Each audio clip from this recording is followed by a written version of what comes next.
everyone! Ayan ang ating mini greenhouse.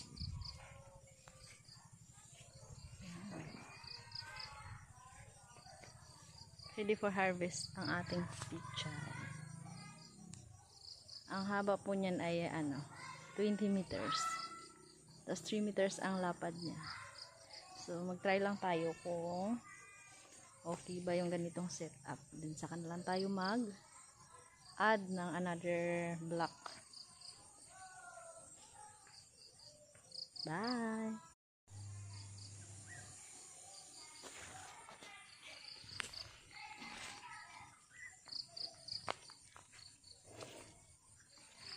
Lapit tayo sa punta tayo sa loob. Check natin kung gaano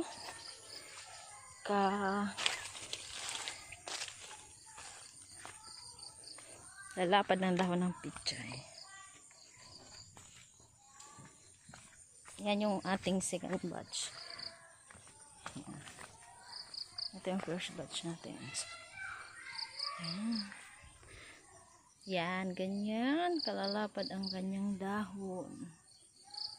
See? Ganyan ka. Tangkay niyan, Tungto ako dito ang lapad, Yan, parang plato na.